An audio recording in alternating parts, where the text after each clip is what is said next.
Awesome. Hello, everyone. Welcome into our post-match press conference. If you have a question on the Zoom, please use the raise your hand function, and you'll be able to ask your questions over the speakers here in the press conference room. We're here with head coach Chris Armas. Coach, we'll start with you. Well, look, it's not all the points that we wanted on the night. We had to come from behind, and I give the team a lot of credit for the way they stepped on the pitch and for 100 minutes or so or more. I think they showed how much it means to them to win and to push. And we got a lot of energy from the crowd tonight. We can see how important they are and the energy that they give us and that the players give them to celebrate football. I'd say that the big takeaway for me is that, again, it's you want the players and the fans to get the big reward, which is all 3 points, but on a night where you maybe have the most entire shots of the entire year, the XG is really high so you create a lot of chances, you don't give up a lot, and we don't get the true reward. But we believe that's coming. We can see it. We know it's happening. We've scored first in a bunch of games now on the road. We've came back in this one, and we're very close. So stick with our process, stick with what we do around here, and we're getting stronger, not weaker. Players coming back into the team like Coop and Temwa's coming back, and we're going to be ready for this final 9-game push. 2 out of 3 at home, a lot to play for here. Coach, just you wanted to ask about Coop. Those 60 minutes there, she seemed pretty active. She probably could have won a penalty in the first half. She had a couple of shots and had some, a lot of action in there, helps create the penalty too. That eventually comes. What can you say about the way she's kind of jumped back in, especially getting a full 60 tonight? Well, 6. Yeah, we knew that Coop had limited minutes, and it was going to be more than the amount, the time. It was going to be the workload, the type of running that we look for, and they can track the high-speed running, sprint distance, things like that. And you can see that with Michelle Cooper. She's a winner, and she's a competitor, and she's a winger that's got big self-belief, and she has the weapons of 1v1 attacking and really thrives in the final third. So I thought she was dangerous on the night. She was active on the night. She grew into the game. She created a lot. She almost scores on the back post, the header, by sneaking in and running on angles the way we talk. And yeah, I think the best is yet to come, but it's great to have her back on the pitch. And then seemed like the first 30 minutes, whatever happened, not that the team was low, but it really felt like after the water break, the team just kind of cranked it up a bit for a while there. That really carried it in the second half. What was the message at that point that kind of turned the screw a little bit, because it just seemed like the danger really took off from that point? Well, we thought we had a good start to the game, and we had to. They just cranked it off their kickoff, and it's now in our end, and we had to fight to gain the field position and gain some momentum. But the mentality was right. We created some big chances even before the water break, and it's a goal against the run of play a little bit. It's an own goal, I believe it is, and this happens. So we had a lot of time to get back in it. During the water break, we tried to ramp up our press a little bit and try to make them uncomfortable with our high press, and we had a little tweak that we threw at them, and all of a sudden we gained more control. So we thought that we were dangerous when we didn't have the ball tonight, for sure, and that's in our DNA. And we thought actually on the night, with the ball, we were able to unlock them in certain wide areas with Croy Bethune and Lo Labonta. Are you yawning over here? What's going on? Lo was kicking out in those wide areas. We actually thought we built our attack and were dangerous when we had the ball, which is a good sign for us. I wanted to ask, saw Haley on the left instead of at striker with Debinia more central. What look were you trying to see from setting him up that way? Well, listen, with Debinia, we're trying to put her in the spot that she's most comfortable with to help her, to help her have success on the pitch, and it's probably more central. She's more of a 10 than a winger, let's say, and specifically, we know that if we have Haley Hopkins up there centrally, she's she helps to score goals by her runs behind. She's a hold-up play, aerial threats. But we knew that Seattle had one of the highest crosses in the league. They score a lot of goals from crosses, so we wanted someone in the wide area to help go up and down the pitch and do a little bit more of that defensive work, and we thought Haley did that on the night. So on the night, Seattle wasn't that dangerous in those wide areas, and that was a big part of the tactic. First start for Lorena in 83 days, 84 days was the tweet. Just what did you make of her performance tonight? Lorena? Yeah. Yeah. Well, I think you see when she got hit in the head in the one moment, the 1v1 situation with a through ball, she made a big save there. She came out, her timing, she was decisive, and that was a big moment for her. But I think on the night, Lorena looked really sure of herself. I thought she, if you think about her last game played, it was USA versus Brazil, and she had a blinder then. She was excellent in that game. We think she pretty much picked up where she left off, like in good form. She's been sharp in training. Again, I think she looked sure of herself, decisive on crosses where she's coming out and commanding the box. Even distribution, she was clear on what we were trying to do in moments with the ball. So I think it's good to have her back. Having her out there is important for us. And even now that we've gotten a good look at Marissa, and she's even better for that time that she got to step in. So we're stronger than ever in that position. Yeah. Speaking of that save, I think as she's being evaluated, I think the camera showed you and Laura kind of getting into it there. Just what was that discussion like? And then I mean, just going back and forth with Laura Harvey, just what's it like in those competitive juices? Just me and Laura are hanging out on the pitch right now for 20 minutes. I mean, we actually met many years ago in a coaching course, and we've been friends since then. So that's the banter on the sideline. She's fighting for her team. I'm fighting for mine. In that moment, when a striker goes through, she might be looking at they get the ball a little bit. I'm looking at there's a little contact. We're both right, and it was all respect for each other. She's amazing, honestly, as a human being and a coach. You can see the job she's done all these years. So it was good to see her and reconnect. Yeah, and you talk about the many shots and chances that y'all had, but I mean they still were pretty stiff in that back line there. Just what did you see from Seattle? Well, you say that they were stiff in the back line. I hear it. Labonta hits the crossbar, almost goes in. Croy Bethune hits the crossbar. I think she does, right? I think Debinha gets a 1v1 in on goal. Kayla Sharples comes across, has a big chance from 6 yards out, and that's what's on top of my mind. But I think we created a lot of chances, and again, we 24, 25 shots is the highest we've had all year. So I think we created a lot. What's it going to take to get it in the post? Honestly, what it takes is continue to do. Start doing, stop doing, continue doing. In that department, it's probably a lot of continue to do. Continue to get in those spots to create. Continue to get the high XG shots. Those players over there that might come through, the highest XG per shot in the league. This is what we try to continue to do. By getting closer to goal, by increasing the type of chances and shots you take, the goals typically come. So it's a lot of continue to do, and what we rep in training is just about just staying calm in those moments. Maybe it's a little calmer in those moments, but we certainly like that we're creating chances, and we just have to stick with it and keep repping it. We want to keep getting layups, not 3-pointers and these long-range Hail Marys. We like getting close to the net, essentially, and we think the goals are going to come as more than they have. Two more, Daniel, Tom. I just wanted to follow up on you talked about the Haley and the defensive work she did on that wide channel. Obviously, that's a spot that Tem was usually in. How much, just excluding the goals, which obviously helps the team a lot with what Temma can bring, but the defensive work, how much have you guys missed her and the work she can do defensively while she's been gone? Well, I'd say that if we're going to talk about Temwa on a game, she didn't play, but no, listen, it's fair. It's a fair question, and we have to first say what an accomplishment for Temwa, for Malawi, first ever World Cup. Incredible, and we're on that journey, and we celebrate that with her.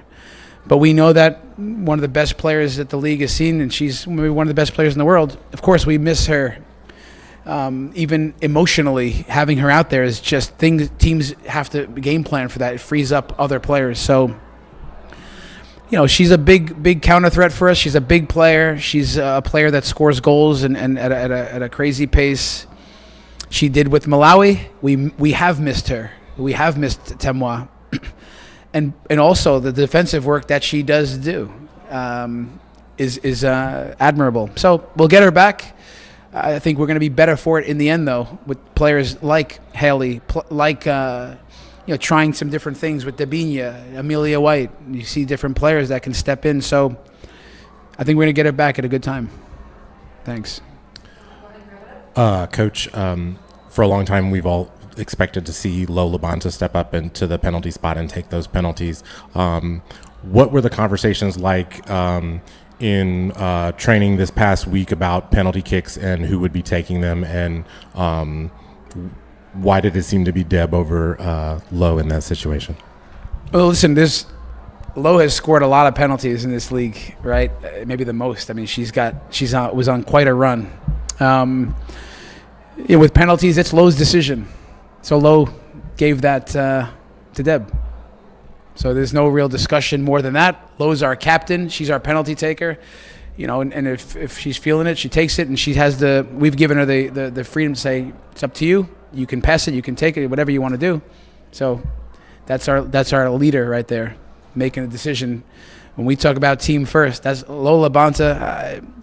She's as good a leader as that I've ever been around on the pitch. And again, she showed up big tonight. I thought she played great. So yeah, appreciate you asking. Awesome. Thank you guys so much, Coach. Appreciate it. Thanks, guys. We'll be back with a pair of players shortly.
What did I have? You know what? Pitch side. Yeah, pitch side, always. Yeah. Cold brew, cortado.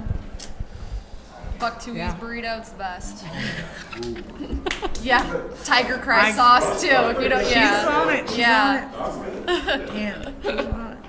All right, everyone, welcome back in. We have Haley Hopkins and Elizabeth Ball. We'll start with questions in the room. Anyone on the Zoom, please use the raise your hand function, and we'll get to you to ask your question in the press conference room. But let's start in the room. Daniel Sperry, go ahead. Just overall, what do you guys think of how that game played out, and ultimately kind of where the result ended up, if you felt like that was kind of the right result on the night? Yeah, I mean, obviously we wanted to get more points than that, and I think we played well, and we really showed ourselves more at the end of that first half and going into the second. We just need to be a little more clinical, and not exactly the result we wanted, but proud of the team. Yeah, same thing. And our shot count is up in the 20s at this point, so it's about finishing our chances because our back line is coming up big, and we defend to attack, and our back line comes up big every time. So being able to put those chances away early in the game set the tone, and I think the momentum really shifted after that hydration break. We got to come out strong and hot then. Yeah, I was going to ask about that. What seemed like you guys really turned the screw on them once that hydration break came out of it. Coach said there was a bit of a adjustment in the way you guys pressed that helped. What did you guys see that worked and was different in the way you were able to really kind of open up the game and take it to them for probably about an hour stretch there?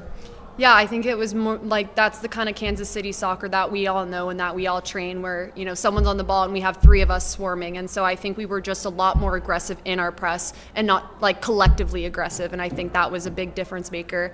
Coming out of that hydration break, and would have been great to get one before half, and settle that score. But proud of the team's response from the struggles in the first little bit of that first half. Ebal, I know you've been playing fullback for the past few games. Obviously, no stranger to it, but just what's it like playing in that spot again? And just, how's that experience for you this time around? Yeah, I mean, got to do what we got to do for the team. Obviously, like, happy that they called on me to go out there and do it. And, yeah, I have great players around me that, help me look decent. So I'm trying my best for everybody. But, yeah, no, it's obviously a different position, but it's the same principles. And, we train every day to, be able to help the team. So whatever you got to do, you got to do. Once again, it kind of just seems the fluidity of the front line just up there, just kind of making things happen in the left wing. Just what did you see in this match today on the left side and just trying to shut down those wide areas? Coach talked about that earlier. Yeah. Like defensively, I think that was a big part of our game plan, was making sure that we step and we, initiate our press high, and we're stepping to Huerta, whoever was on their right center back. And also just, putting yourself in position to get the ball and get that long diagonal ball and, be in the right spot on and off the ball, on and off the ball, when we're in possession, staying high, staying inside, but, making those runs and those dirty recovery runs that, Izzy constantly does. So it's easy playing there with her behind me and how communicative and intelligent she is. Ebal, what is it about Croy's passes that just make them so enticing to want to shoot? She's the GOAT, so she lays it off for you. You got to just try to harness that energy she has and put it away. Next one I got, don't worry. But yeah, no, she had a great layoff, and my eyes might have got a little too big. But, hey, you'll see me next game. I'll be hitting that in the back of the net. No, she was cutting up in the 18 box in the first half. Cut. Ebal doing Ebal things. Hey, And then, Haley, for you, I'm going to ask you to put on your president hat for a moment. The commissioner was quoted earlier this week about the amount of time and energy that the league puts in with players and the Players Association specifically to garner goodwill with issues like high impact players still being in arbitration. How much goodwill is there between the league and the Players Association at this time? You know what? It's very much a working relationship, and I think coming off of a CBA year two, when we sit at opposite sides at the table, ultimately everyone has the same goal of growing the league and bettering the standards of that. And I think a large part of that definitely does fall on the players to hold that standard and keep pushing that standard, because in my very now short 4 years in the league, I've developed such a deep and great appreciation for the players of this league, because it really we would not be here without the efforts and the time and so much energy that players give outside of playing to make sure that this league is trending in that direction. And so I'd say it's it's a working relationship. It's been, especially with a high impact player, it's a huge hot topic for us. And I just, I commend our players' fight more than anything, and for sticking our ground and for continuing to stand up for our beliefs and our morals, and having such a stronghold in our values and being unwavering in that. Thanks, Tom. Maddie? Sorry. Oh, God. So a lot of yellow cards against the Reign this game. How many was that count? I think it was 5 Reign, 1 Current. Is that, yeah? Thank you. Sorry. You guys talk a lot about the powerful feeling of playing in CPKC and having that house to defend, but I think it also has the flip side of teams really want to beat you here, and there is a pretty aggressive approach. So can you talk a little bit about what that looked like, especially in this game?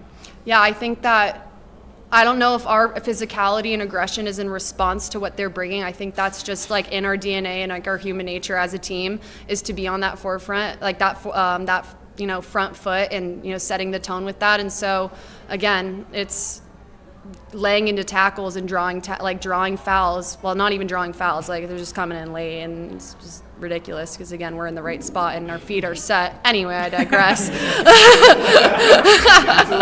I don't know. Yeah. I mean, if I was an opposing team, I'd go as hard as I could here too. I mean, best place to play in the world. They're trying to show out, and yeah, like I said, we're in the right place, right time, and yeah, coming through us. Anything else? All right. PJ, you have one last one? Okay. We'll wrap it up with you. I tell you. Obviously, last final stretch of the season for both of y'all, for the whole team, both of y'all, as in both of y'all can answer. Yeah, but just last final stretch, last 8 or 9 games, and then doing so many things to get the XG, to get the shots, but still looking to get the wins and the goals. Just what's the balance of feeling the final stretch of trying to make things work, and then also the balance of knowing that things are going to happen for you if you keep doing the good things that you're doing. Yeah, we have, without a doubt, the most talented players in the world on this team playing in this city for this club, and we know what we're capable of. So I think, when those goals will come, and it'll be like the floodgates, and by the end of the season, my biggest thing is you don't want to have the regret of wasted potential in that regard. And so I think that's a huge thing for us, to keep in the back of our minds, because we know we're physically able, but, being mentally able to push through the end. And also, I think it says something like we don't want to have our fate be in the hands of anybody else and looking at games and hoping that games go our way so we can get through. We know what we're capable of, and we don't want to, just rest on our laurels in that way. But, my college coach says, hard work beats talent when talent doesn't work hard. And I think that is, something that our team really embodies. We are talented and we are hardworking. Yeah, couldn't agree more. I mean, yeah, the XG, the whatever, all of the stats doesn't matter. This group has heart, and yeah, when it comes down to it, end of the season, we know what we got to do, and yeah, you'll see the team that we want to be in that moment. Awesome. We're Last spitting one's fire Barry. right now. Yeah. Make it quick. Everything's coming up. I actually wanted to ask this. I was just trying to pass the mic off to other people, give them more questions. You made a last-ditch tackle there. I think you were the last player. Crushed it, got the ball. And how, what goes through a defender's mind in that moment? Because obviously, if you don't get the ball, you get the player. It's probably a red. You're down a 10-man, and it's a problem. So what's going through your head as you do that, go into a tackle like that, and how did you see that play out?